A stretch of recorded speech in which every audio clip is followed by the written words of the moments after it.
안녕하십니까. 명상 깨달음을 논하다 마지막 시간입니다. 전번 시간에는 이제 이파산 16단계 중에서 세 번째 단계까지를 했죠. 7청정 중에서 이제 개청정 얘기를 하고, 네, 그 다음에 심청정, 견해청정, 그리고 의심이 사라지는 청정, 그리고 이제 길과 길 아님을 아는 청정까지 이제 얘기를 했습니다. 자, 이제 여기서 이제 여섯 번째입니다. 예, 7청정 중 여섯 번째, 바른 길을 알고 보는 청정부터 이제 공부를 하도록 하죠. 예, 수행을 왜 하느냐, 명상을 왜 하느냐 이러면은 사람들에게 가장 큰 것이 괴로움이에요. 얘기하자면. 그래서 이제 부처님께서도 이것은 괴로움이요, 이거는 괴로움의 해결이다, 이렇게 이야기를 하는데, 이 수행, 명상은 괴로움을 해결하는 방법을 얘기를 합니다. 그래서 최종적으로 죽음에서 벗어나는, 불사에 이르는데 그 목적이 있다고 보시면 됩니다. 사람을 아무리 행복하게 살다 하더라도 죽는다는 사실을 아는 순간부터 불안해지죠. 공포감이 들고. 그래서 삶과 죽음의 괴로움에서 벗어나는 것이야말로 중요한 것은 이 세상은 없습니다. 네. 다양한 이 세상에 다양한 방법이 있지만 명상은 확실한 방법입니다. 자, 오늘 이제 본론에 이제 들어가죠. 그 이파사나 첫 번째 단계가 견해청정인데 물질 현상과 정기 현상의 과정을 구분하는 단계고요. 두 번째가 조건에서 일어나고 조건이 사라지는 것을 아는 지혜의 단계입니다. 세 번째가 무상고 무아를 이해하는 지혜를 얻는 단계죠. 네 번째 이 단계에서는 자, 발생과 소멸을 거듭 관찰하는 지혜인데요. 형상에서 무형상으로, 몸에서 마음으로 들어가는 길입니다. 그래서 여기서는 이제 여섯 번째 청정, 바른 길을 알고 보는 청정에 해당합니다.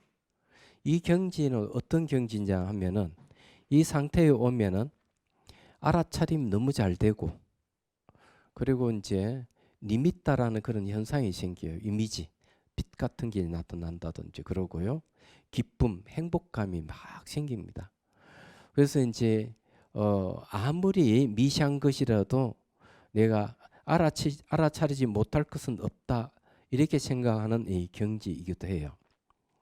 그러면서 이제 몸은 이제 부분적으로 형태가 사라지는 그런 경계에 부딪히게 되죠. 이때 이제 주의해야 할 것은 이 특히 빛 같은 건데, 빛이 이렇게 이제 보이고 이러면은 착각을 해가지고 내가 도와 가를 얻은 같이 착각을 한다, 이렇게 이야기합니다. 이거는 전문 시간에도 한 이야기예요. 그래서 이제 이 빛 같은 것은 이파사나 지혜를 장애하는 요인 중에 하나라 하는 사실을 빨리 알아야 됩니다. 그래서 일어나고 사라짐을 제대로 보는 게 아주 중요합니다. 자, 그런 단계를 이제 지나면은 이제 이 다섯 번째 단계로 접어들죠.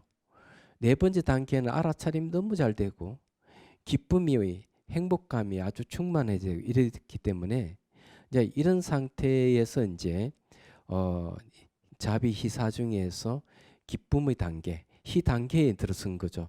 이때부터 이제 무아를 체득할 수 있는 영역으로 제대로 들어왔다, 이렇게 보시면 되겠습니다. 근데 다섯 번의 단계에 들어가면은 이제 어떤 일이 벌어지느냐? 소멸을 거듭 관찰하는 지혜라는 것은요, 몸이 막 사라져가는 거죠. 그래, 일어나는 건 잘 보이지 않고 사라지는 것만 계속 보입니다. 그러다 몸 형태가 다 사라져 버리죠. 그래, 의식만 남아 있는 상태로 들어가게 됩니다. 그래서 이제 텅 비어서 아무것도 없어요. 몸은 없고 의식만 있는데 이제 이때도 사람들은 또 착각을 일으켜요. 몸이 다 사라져 아무것도 없는 거 이걸 깨달음이라고 그래요. 내가 공성을 깨달았다, 무아를 깨달았다 이런 사람들이 많이 있는데 그건 깨달음이 아닙니다. 얘기하자면 그 잘못의 오해를 하시면 안 된다. 자 이렇게 말씀을 드립니다. 그럼 몸은 왜 사라질까 하는 거죠. 근데 여기에서 이제 한 잘못된 수행에 대한 얘기를 좀 해야 될 것 같습니다. 잘못된 수행은 보면은 어떤 수행이 있냐면 앞에서 얘기했지만은 망각해버리는 것을 수행이라고 생각하시는 분이 있고 뭐가 보이고 이러는 거 다 없애버리는 것 몸의 형태를 상상으로 때려 부수고 아무것도 없게 하는 것이 마치 수행이라고 생각하는 분들이 있어요. 무조건 소멸시키고 없애야 된다 이래 생각하는데 여기에서 형태가 사라지는 것은 그거하고 전혀 상관이 없는 겁니다. 얘기하자면은 그렇기 때문에 없애서 아무것도 없게 하는 것은 그는 수행이 아니에요. 원각경에서는 그것을 삿된 수행이라고 딱 규정을 하고 있습니다. 자, 이제 몸 다 사라지는 것 이제 여기에 대한 이야기하죠. 자, 이제 이파사나 16단계. 예. 자, 요거는 이제 칠청정이라고 하죠. 칠청정. 한글로 써야 되겠네요. 그죠? 칠청정. 그 요건 이제 사성제로 이제 얘기를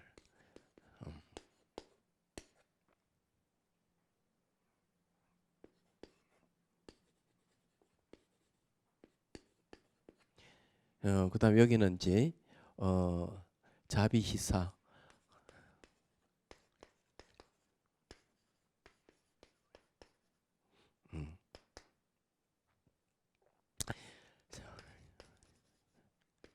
자비희사가 있는데 이렇게 이제 연결돼 있는데 오늘은 이제 길을 알고 보는 청정입니다. 요게 이제 6번째에 해당합니다. 자, 이제 몸이 다 사라지면 허공이 나타나는 거 있어요. 허공.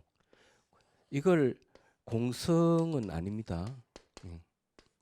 이 공성하고 허공은 전혀 다릅니다. 자, 거의 그래도 다 사라졌으니까 무하다, 공이다 이렇게 착각하시는 분이 많은데 몸이 사라지는 건 허공이 나타난 거예요. 근데 이제 이 허공하고 마음하고 착각을 좀 하면은 안 되는 이유가 있어요. 자, 이 두 가지는 같고 다름이 있습니다. 그러면 뭐 같으냐? 이 허공이 두루하죠. 두루하다가는 무한히 두루한 거죠. 근데 마음도 똑같이 허공과 같이 두루합니다. 예, 이건 똑같아요. 그거는 같아요. 그럼 뭐가 다르냐? 허공은 인식 대상이 없어요. 그리고 허공은 이거는 생명이 없어요. 이게 무생명이에요. 예, 생명이 없는 겁니다. 근데 마음은 어때요? 마음은 이 물질이 아닙니다. 물질이 아니기 때문에 홍은같이 두루하게 마음의 크기가 무한히 크지만 여기에는 바로 아는 성질이 알미 있어요. 안다는 거죠. 근데 허공은 이거는 무지입니다. 알미 없어요. 무지. 그래서 이제 허공과 친해지면 어리석어지는 거예요. 그래서 뭐 다 때려 부수고 아무것도 없는 데 있으면은 이제 무기공에 빠진다. 무지해진다. 이렇게 하는 거죠. 그렇지만 마음은 허공같이 두루한데도 아는 성질이 있어요. 그리고 이제 이 암도 주관의 마음과 객관의 마음이 있어서 주관이 객관을 인식하는 이런 상태죠. 근데 놀랍게도 이 객관도 바로 알미고 마음입니다. 대상이 무엇인지를 아는 것이 마음의 특성이에요. 얘기하자면. 그래서 아무것도 없는 데 있으면 안 된다고 그랬죠. 그 육조단경에 호응같이 앉아 있으면은 무기공에 떨어진다. 그리고 또 이렇게도 이 얘기하죠. 무념이라 해서 모든 사고작용을 다 끓여버려 이러면 지혜가 생기지 않아서 깨달음을 얻을 수 없다. 이렇게 얘기하는 거죠. 그래서 이게 호응이 되는 거는 올바르지 않아요. 그런데 마음은 어때요? 물질이 아니면서 모양과 색깔과 소리와 맛을 다 표현해냅니다. 이 물리학자들이 얘기한 대로 이 세계는 입자이면서 파동이에요. 거기에는 고정된 게 없어요. 얘기하자면 이런 파장이 눈으로 오면 이게 모양과 색깔로 인식하는 마음이. 여기는 빛을 수용하는 광수용치가 있어서 그래요. 파장이 길고 짧음을 가지고 모양과 색깔로 나타나는. 코로만 코가 분광기 역할을 한다고 전번 시간에 제가 얘기했습니다. 그래서 그걸 분자의 진동수를 감지해서 전부 다 냄새로 바꾸서 듣는 거죠. 이 파장이 길어 오면은 달팽이가 안에서 이 분자 진동수를 가지고 전부 다 소리로 바꿔 듣는 거죠. 이 세계는 원래 모양과 색깔이 없고 냄새, 소리가 없는 세계예요. 그렇기 때문에 이 모양, 색깔 나타나는 건 전부 다 이 마음에 의해서 나타나는 것들입니다. 얘기하자면 그런 거예요. 그렇기 때문에 그게 바로 마음이 아는 성질이 있는 거고 창조할 수 있는 능력이 있는 겁니다. 그러니까 동물이 보는 세계와 인간이 보는 세계 또 달라요. 얘기하자면 전부 다 이 마음이 보는 같은 마음이 보더라도 이 보이는 세계가 다른 거예요. 다 똑같지를 않아요. 같은 사람이라도 똑같이 사물을 보는 것 같아도 조금씩 다 차이가 있어요. 본인 지은 까르마에서 동일하게 보지만은 그래 어쨌든요 얘기하자면은 그래서 이 마음이 바로 창조주예요. 마음대로 만들어내는 거죠. 그래서 만들어내는 이 마음에 만들어진 이 세계를 있다 없다고 보면 곤란한 겁니다. 있으면 존재하지도 않고 없으면 또 존재하지 않아요. 전부 다 인연관계로 이루어진 세계예요. 이 세계는. 이 마음이 만든 세계는 그런 세계입니다. 어쨌든요. 그래서 이 호공이 궁극이 될 수가 없어요. 이 마음을 우리가 깨닫는 게 목적이에요. 모든 괴로움의 출발은 어디서 오겠어요? 잘못 알고 오는 내 밖에 이런 세계가 따로 뭐가 있다고 착각하는 데서 오는 겁니다. 알고 보면요. 그래서 이제 수행하다 보면은 몸이 다 사라졌다. 이 몸이 사라져버리는 것은 일부러 없애서 사라진 건 아니에요. 우리는 일상생활 하면은 사물에 반응하고 사람에 반응하고 사건에 반응해요. 뭘 보다 보면은 뭔가 마음이 반응을 하죠. 반응을 하는 걸 상카라라 그러는데 이것은 다른 말 까르마 업이에요. 업은 만드는 성질이 있는 거죠. 누가 나에게 이 얘기를 하면은 상대는 나에게 A라 하는 얘기를 하지만 듣는 사람은 B로 들을 수 있고 C로 들을 수가 있어요. 왜 다르게 들을까? 다르게 듣는 이유는 간단해요. 그걸 들을 때 거기에 대한 자기 감정과 생각과 견해를 더 붙이기 때문에 그런 일이 벌어지는 겁니다. 얘기하자면.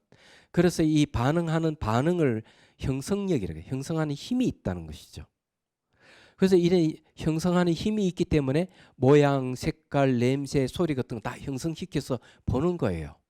그런데 이제 일어나고 사라짐을 보면 어떻게 될까? 반응하는 이 감정, 생각, 느낌 이런 현상들을 계속 일어나고 사라짐을 보는 거죠. 발생과 소멸은 우리가 만들 수 있는 게 아니에요. 모든 존재의 형상이 있는 것은 다 발생과 소멸을 거듭해요. 그래서 뭔가 마음이 일어나는 현상을 발생과 소멸을 계속 보면은 이 형성하는 힘이 멈춰지거나 해체가 되는 거죠. 그러면서 이제 이때까지 형성력에 의해서 형성됐던 모양, 색깔 이런 것이 허물어지면서 실제 텅텅 비어지는 겁니다. 마음이 만든 세계가 멈춰지니까.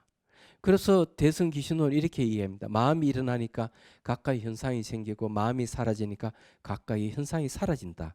했던 이유도 여기에 있던 것이죠. 그래서 일어나고 사라지면 계속 보는 거죠. 몸의 현상이든 마음의 현상이든. 그러면서 이제 몸의 형태가 이 사라지는 현상을 보게 되는 겁니다. 근데 원래 사라진 건 아니죠. 원래의 형태가 없습니다. 모양이 없고 마음이 그렇게 파장이 늘어오면은 긴 파장은 긴 파장은 빨간색, 짧은 파장은 파란색, 중간 파장은 녹색 이렇게 인식하고 그래서 모양의 색깔이 결정되는 거죠. 그래서 이 삼원색 갖고 수많은 색깔을 나누어서 보는 겁니다. 더하고 빼고 이랬어요. 그런데 실제로는 이런 게 보이는 것들이 전부 다 마음에 의해서 나타나는 세계예요. 그러면 그렇게 이 전부 다 볼 수 있는 반응하는 이 형성력이 멈춰져 버리면은 그런 게 싹 사라져 버리는 거예요. 그게 이제 진실을 보는 거죠. 그래서 여기서부터는 이제 그렇다는 걸 얘기하는 것. 그래 이런 경계에 몸이 다 사라지는 경계에 오면은 걸어가면 마치 셔틀 구름을 밟는 같이 가볍습니다. 얘기하자면은 가볍고 이럴 때 이제 조심해야 되는 게 뭔가 하면은 관찰 대상이 사라지면 졸음이 오기도 하고 그리고 수행이 잘 안 되기도 해요. 이때부터. 그래서 이게 이제 이빠산 16단계는 첫 단계부터 쫙 올라가 심리 현상에 올라갔다가 5번의 단계 정점에서 다시 막 내려오는 거죠. 그것도 수행이 잘 안 되는 거예요. 얘기하자면 졸음도 오고 관찰 대상도 잘 보이지도 않고 몸의 형태가 없으니까. 그런데 이제 일단 몸이 사라지고 그 다음에 6단계에 가면 두려움이 옵니다. 죽음에 대한 두려움이죠. 몸이 사라져 버렸으니까. 그리고 이제 7번째, 8번째, 9단계로 내려가면은 현상들이 도대체 만족스러운 게 하나도 없어요. 그래 몸의 허물, 형태의 허물만 보는 거예요. 생기면 자꾸 사라지고 이러니까 아니 이 아름답고 좋은 거 있으면 계속 그 상태를 머물러야 되는데 그러지 않고 쫙 변해버린다 이게. 만족스러운 게 없는 거죠. 그래 싫어하는 마음이 계속 생기는 그런 걸 보면은 그래서 이제 그때 수행이 안 돼요. 돗자리를 폈다가 접었다 이렇게 한다는 거예요. 집에 갔다가 왔다 이렇게 한다는 거죠. 수행자가. 수행이 안 돼가지고. 그러면서 콩나물에 물을 주면은 콩나물이 자라잖아요. 물이 흘러들어가 빠지면서도 그거 마찬가지 수행 진전이 조금씩 되는 겁니다.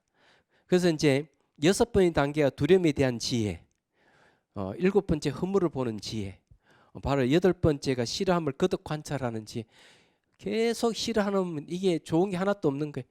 내가 소유할 수 있다 하는 게 아무것도 없다는 거 아는 거예요. 계속 일어나고 사라지는 걸 보면은 소유할 수가 없어요. 계속 사라지는 것만 있고. 일어나도 자치고 없고 사라져도 자치고 없고 마음을 못 잡는 거죠. 이럴 때. 그러면서 이제 여기에서 9번째 단계에 딱 들어가면 이거 벗어나야지. 이 현상들이 전혀 이 잡을 수 있는 게 아무것도 없구나. 그래서 이게 다시 이제 무상고 무아 이 삼법인을 관찰하는 쪽으로 이제 돌아서기 시작합니다. 무상하다 하는 일어나고 사라지 반복하다는 거죠. 일어나고 사라지 반복하는 것은 만족스러움이 아무것도 없다. 우리는 뭐 고정되어 있는 이런 걸 보면 좋은 게 있으면 만족스러운지 모르지만 변하면 만족스럽지 않는 거죠. 내가 신뢰하는 사람이 있는데 마음이 변심해버리면 어디 됩니까? 그 싫어하는 마음이 생기잖아요. 상대가 변심하면 똑같은 거예요. 얘기하자면 이제 그렇게 되는 거죠. 이 변한다 하는 게 그런 일이에요. 그리고 이제 만족스럽지 않는 건 자기 뜻대로 안 돼요. 생긴 걸 사라지게 한다든지 사라진 걸 생기게 한다. 이게 안 되는 거죠. 그래서 이 무아라고 얘기하는 거예요. 이렇게 무상고 무아를 다시 되돌아보면서 관찰하는 지혜로 가게 되는 겁니다. 그는 어쨌든요. 중요한 거는 5번의 단계에서 몸이 사라지는 게 깨달음이 아니라는 걸 얘기를 하는 거고 몸이 사라지는 것은 거친 무아를 체험하는 것이다 하고 이 얘기를 합니다. 진정한 무아는 바로 마음의 무아를 체득해야 됩니다. 그렇지 않으면 안 되는 거죠. 몸이 사라져도 감각은 여전히 일어나고 사라져 반복하고 여전히 이미지가 나타날 수 있고 그렇습니다. 단 그런 건 있어요. 이렇게 수행하면서 처음에는 막 수많은 이미지가 막 생기다가 몸이 사라짐부터 이제 현상들 점점 줄어들기 시작하는 거예요. 그렇지만 지속적으로 일어나고 사라지는 현상은 지속적으로 일어납니다. 얘기하자면 10번째 딱 가면 이제 되돌아 거듭 관찰하는 지혜로 이제 가기 시작을 합니다. 자, 11번째부터는 이제 거친 데서 미시한 데로 들어갑니다. 이제는 더 미시한 영역으로 들어가는데 마음의 영역이죠. 마음의 영역이 들어가는데 11번째가 이제 현상들에 대한 초연한 지혜가 생기기 시작합니다. 이제는 현상에 대해서 마음의 움직임이 별로 없는 거죠. 우리는 이 일상생활에 사람들 대하고 어디 경치 좋은데 이제 놀러 가거나 이러면은 그의 반응에서 뭔가 많이 반응하잖아요. 기쁨이 막 생긴다든 행복감이 온다든지 어떨 때는 누가 비난하고 이러면 기분이 나쁜다든 여러 가지 이렇게 반응하는 것들이 있는데 그런 이 반응하는 것들이 무상하고 만족스럽지 않고 뜻대로 할 수 있는 무활악하는 사실을 알고면서 거기에 대해서 이제 마음이 점점 멀어지기 시작하는 거죠. 그래서 현상에 대해서 초연해지는 지혜가 생긴다 이러는 거예요. 그럼 12번째 단계에 딱 가면 어떻게 되는지 벗어남에 이르는 관찰의 지혜를 얻게 됩니다. 지속적으로 일어나는 현상들을 넘어가는 거죠. 거기에는 어떤 현상도 없어요. 마음이 일어나면 가까이 현상이 생긴다 이러는데 다른 말로 하면 대상에 반응을 하게 되면 가까이 현상이 생긴다는 거예요. 이제는 대상에 대한 반응하는 것이 없어지는 거죠.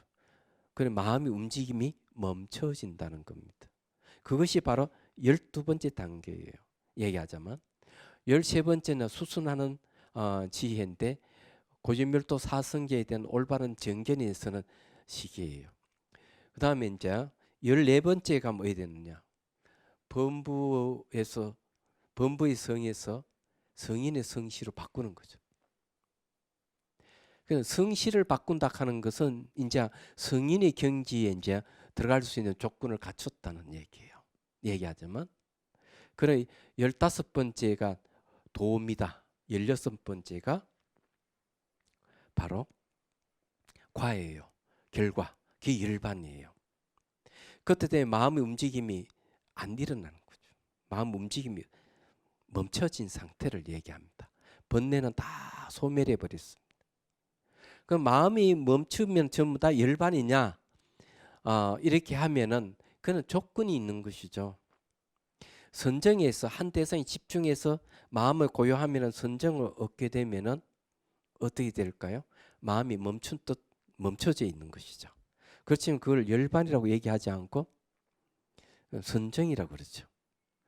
무상고 무아를 보는 지혜에 의해 가지고 번뇌가 다 잘려버렸을 때 마음이 멈춰진 것은 열반이라고 합니다. 니르반나 열반. 그것을 이제 여기서는 뭐라고 하는가 하면은 불사라고 죽지 않는다. 예.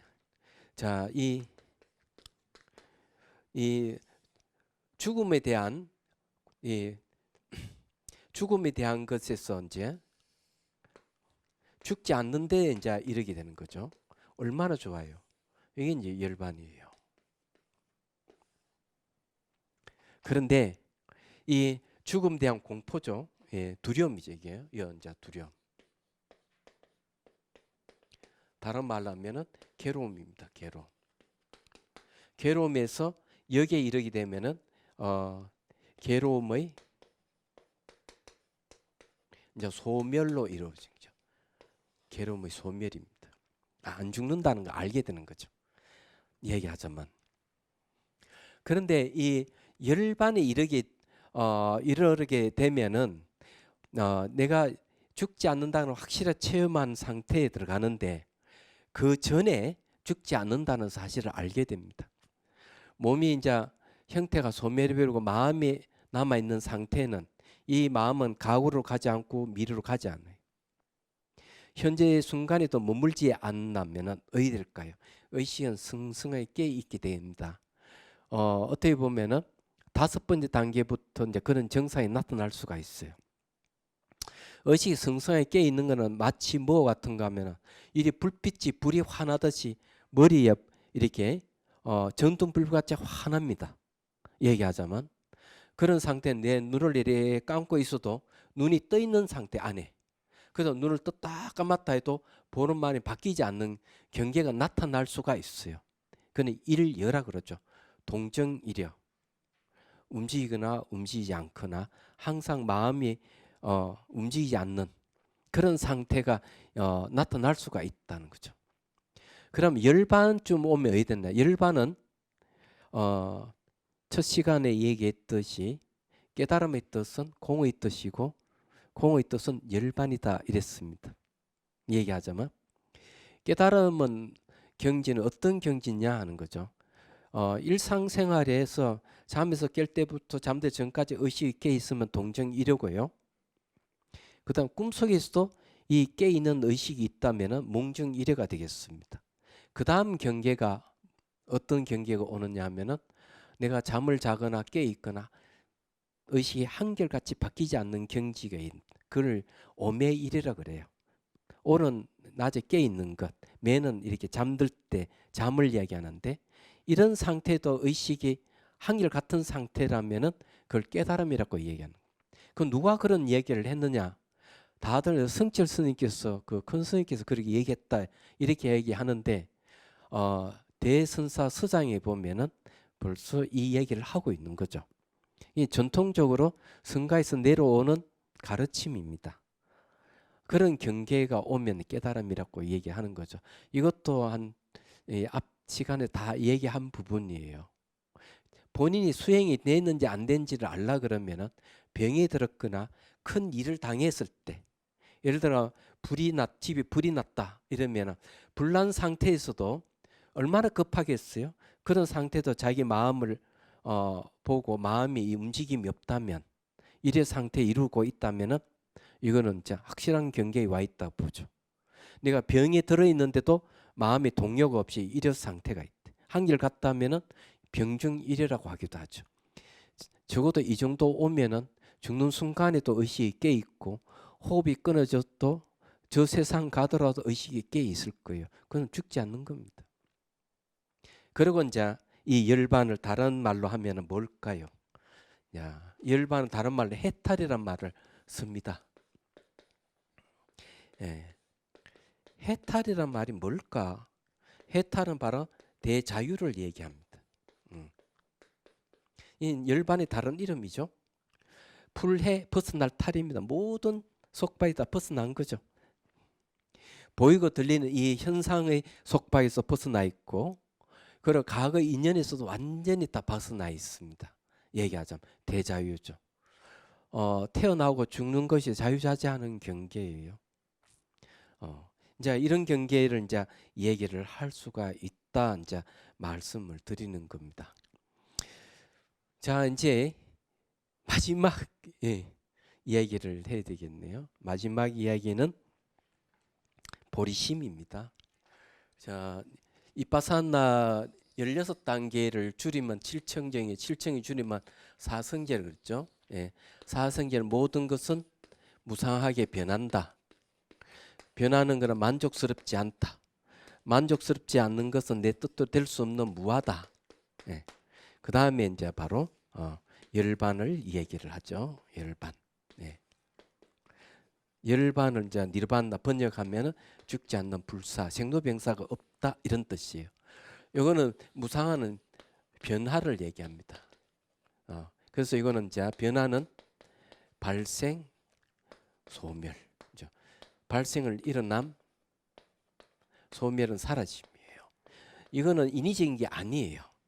그래서 일어나고 사라짐을 보라 하는 거고, 고락하는 거 이거는 불만족스러운 거. 무아락하는 건 내 뜻대로 안 되는 것, 뜻대로 되지 않는 것.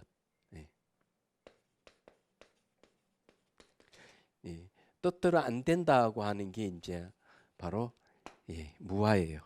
여러분들이 뭐 무아는 많이 체험할 수 있습니다. 부부싸움을 하면은 남편이 아내를 뜻대로 할 수 없고 아내는 남편을 뜻대로 할 수 없죠. 또 자식이 또 문제를 일으킬 때도 있죠. 부모는 자식을 뜻대로 어떻게 할 수가 없어요.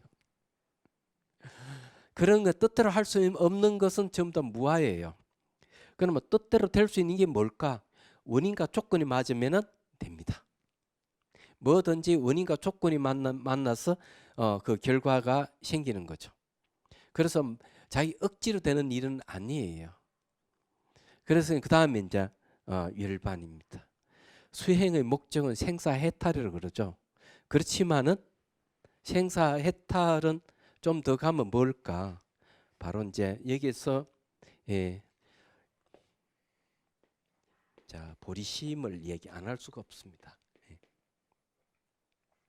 이 보리심의 내용은 일체 중생을 구제하겠다는 거죠.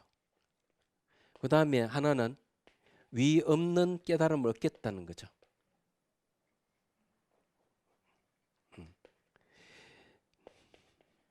자, 이게 중요한 일체 모든 중생을 구제하려면 열반에 머물러 있으면 안 됩니다. 이게. 그 열반에 이제 머물지 않는 게 바로 자비심이에요. 예. 이 자비심을 가지게 되면 열반에 머물지 않게 됩니다. 그래서 이제 제가 말씀드리고 싶은 건 이 수행을 소개하는 이 수행은 자비수관이라고 그랬죠. 예. 예. 자비수관. 자비는 뭔가 하면 열반에 머물지 않는다. 요 관은 뭡니까? 위파사나예요. 요거는 이제 생사에 머물지 않는다. 이렇게 되는 겁니다. 그래서 이 생사에 머물지 않는 걸 이제 지혜라고 하는 거고요. 열반에 머물지 않는 걸 바로 자비라고 하는 겁니다. 그러면 이 손수자 요거는 뭐냐? 요거는 방편이에요. 자비심이 생기게 하고 생사에 머물지 않게 잘 관찰할 수 있도록 해주는 게 손수자예요. 그래서 이제 이 자비수관 이 자체가 전체를 보면은 바로 여기서 이야기하는 보리심을 얘기하는 거죠. 보리라 하는 깨달음 이야기지. 보리심, 깨달음의 마음 이런 이야기인데 내용은 뭐냐면은 일체 모든 중생을 다 구제하겠다. 고통받고 있는 중생들을 고통받고 있는 모든 유정들을 가만두면 되겠어요? 열반에 머물러 있으면 본인은 생사에서 벗어나 있기 때문에 행복할는지 모르지만은 그 많은 분들이 생사에 허덕거린다면 많은 생명들이 괴로움에서 그 허덕거린다면 어떻게 하겠습니까? 열반에 머무는 것은 매우 이기적이지 않을까요? 그래서 자비심을 가져야 된다. 자비는 태어나고 죽고 반복하는 속에서도 그 어려움을 견뎌낼 수 있는 힘이에요. 얘기하자면. 그다음 이제 지혜라고 하는 것은 생과 사의 괴로움에서 벗어난 방법이죠. 얘기한 생사에 머물지 않는다 하는 것은 굉장히 중요한 거죠. 지혜입니다. 그래서 이제 이 보리심을 일으켜야 된다. 저게 수행의 목적이에요. 얘기하자면 보리심을 일으키는데 세 종류가 있는데 하나하나 설명하죠. 왕과 같이 그 보리심을 일으키는 게 있습니다. 이거는 뭔가 내가 태자가 왕이 돼서 내가 이 백성들을 다 규율하겠다, 도움을 주겠다 하는 거예요. 그와 마찬가지로 수행자가 내가 깨달음을 이루고 부처가 되고 난 뒤에 중생 구제하겠다 이런 거예요. 이건 좀 어렵죠. 두 번째는 목자와 같은 보리심을 일으키는 걸 얘기합니다. 100마리 이 양떼를 몰고 가다가 한 마리가 없었다. 99마리 놔두고 집을 찾아가니까 한 마리 없으면 그 한 마리를 찾아 놨어야 되잖아요.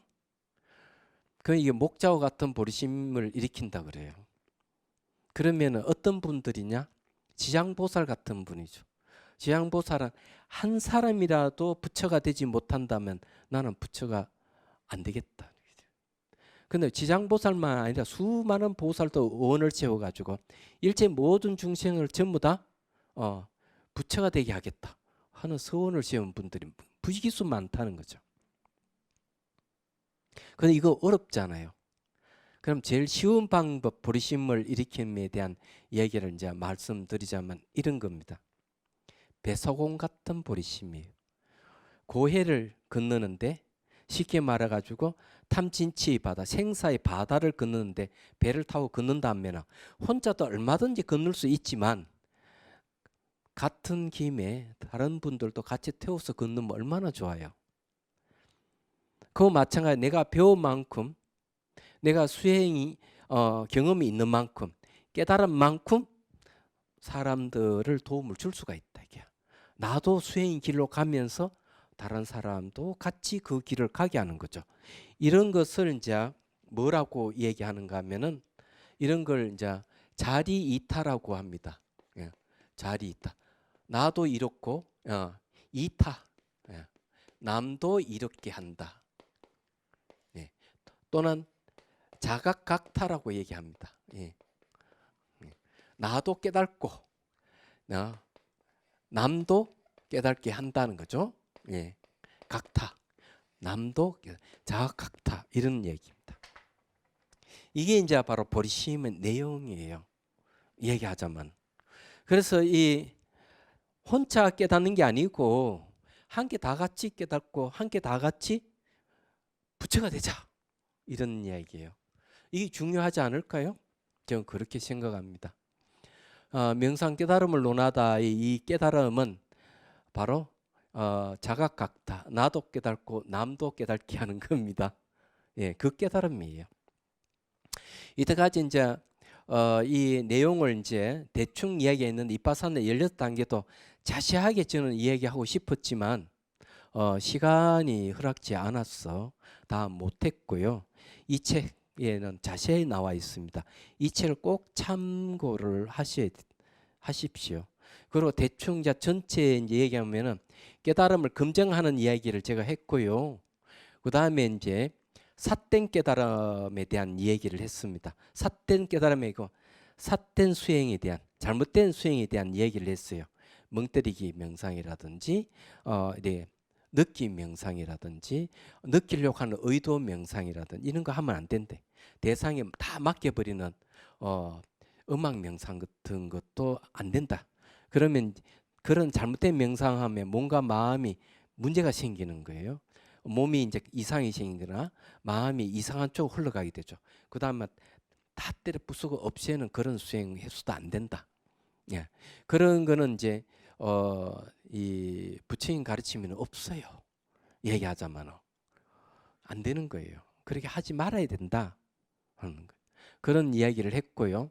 그러면은 대상이 반응하는 이 상카라 반응하는 현상들은 어떻게 관찰해야 되는가 하는 것에 대해서 얘기를 했습니다. 그래서 샤티파타나라에서 알아차림 확립에 대해서도 자세하게 여러분들에게 얘기를 했고요. 실제 이제 들어갈 때는 일어나고 사라짐을 보고 더 깊이 들어갈 때는 일어나도 일어난 자치가 없고 사라져도 사라진 자치가 없음을 봐야 되고 과거는 지나갈 수 없고 미래는 오지 않아서 현재도 머물지 않는 자리에 늘 머물러 있어야 된다 하는 걸 이제 얘기했습니다. 어떨 때는 밖에 있나 안에 있나 중간에 있나 이렇게 관찰하는 방법도 있고요. 일어날 때도 처음 중간 끝을 관찰하거나 사라지는 현상도 처음 중간 끝을 관찰하는 이런 이야기도 자세하게 여러분들에게 얘기를 했습니다. 어떻게 관찰해야 되는가 하는 이야기를 했고요. 그리고 이제 이빠사나 16단계에 대한 대략적인 이야기를 저런 수행하면 어떤 현상이 생긴지를 얘기를 한 거죠. 중요한 거는요. 그런 거예요. 대상에 반응하는 대상에 대해서 어떻다 할 게 아니고 대상에 반응하는 내 감정, 생각, 느낌 이런 것들을 잘 알아차리고 그것을 일어나고 사라짐을 관찰을 해야 된다는 것. 이렇게 했을 때 상카라가 멈춰지거나 상카라를 해체할 수 있다. 즉 다시 말해 까라마를 해체할 수가 있는 거죠. 이게 이제 요즘 말로 하면 업장 소멸이겠죠. 기도는 백날 해도 업장이 소멸은 안 돼요. 미안하지 지혜가 없기 때문에 기도를 하면은 복은 지어요. 복력을 짓기 때문에 아주 좋아요. 복이 많으면 수행하는데 엄청 도움이 되는 건 사실입니다. 그렇지만은 기도 안에는 지혜가 없기 때문에 업의 장애인은 소멸시킬 수 없다는 사실을 빨리 알아야 돼요. 그래서 이제 여러분들이 이제 법문을 들어도 지혜가 생기고 법의 이치를 사유해도 지혜가 생깁니다. 수행해도 바로 법에 대한 지혜가 생기는 거거든요. 그래서 여러분은 기도를 하더라도 법문을 듣고 기도를 하고, 절을 하더라도 법의 이치를 알고 절을 하고, 또 남에게 봉사를 하더라도 수행을 하더라도 법의 이치를 알면서 법문을 듣고 이해를 하면서 해야 됩니다. 그런 거 없이 하면 사이비가 되는 거예요. 항상 법이 중심이 돼. 법은 다르마라 그러고, 이 법이란 다르마는 모든 존재의 궁극적인 것, 결정성이 바뀌지 않는 거예요. 그럼 그게 뭐냐? 무상하게 변한, 시간적으로 변하는 것, 공간적 상호 의존하고 있는 것. 이 불만족스러운 것들이고, 그는 주제는 자아가 없고 그 안에 내지 안에 실체가 없다는 걸 얘기합니다. 이런 건 전부 다 다르마라는 거죠. 모든 존재에 자기부터 온 만산나만수 우주까지 다 통틀어서 이거는 바뀌지 않는 진리라는 거죠. 수행은 뭐냐? 바로 그 다르마를 깨닫기 위해서 하는 겁니다. 다른 이유가 있는 게, 내가 들어서 맞다고 생각하면 맞는지를 검증해야 돼요. 검증할 수 없는 것은 소용이 없어요. 믿기만 하고 그 결과가 없다면, 검증이 안 된다면 그 믿음은 사이비가 될 가능성이, 광신이나 맹신이 될 가능성이 많습니다. 왜 명상을 해야 되는가 하는 이유가 바로 그런 데 있죠. 또 코로나 시대에 좀 들었었죠. 뭐 한 3년 간다는 얘기 들었는데, 코로나로부터 자기를 보호하는 것도 상당히 중요해요. 나 자신을 보호하는 거나 남에게도 민폐를 끼치지 않는 방법이죠. 그럴 때 명상을 하게 되면 면역력이 생겨서 이 코로나 문제도 해결할 수가 있다, 이렇게 봅니다. 그래서 어쨌든요, 여러분들이 이 명상 깨달음을 논하다를 잘 이렇게 들으신 분은 명상에 대해서 관심을 한번 가져주시는 게 좋지 않을까, 이런 생각이고, 21세기에는 명상 시대라고 합니다. 그리고 또 혼자서 할 수 있는 가장 확실한 방법, 돈 안 드는 방법입니다. 예. 그리고 이제 행복을 갖다 주는, 궁극에는 죽음에서 벗어나서 내가 죽지 않는다는 사실을 알게 하는 방법이고, 남에게도 도움을 줄 수 있는 방법이기도 합니다. 자, 이것으로서 명상 깨달음을 논하다를 마치도록 하겠습니다. 예.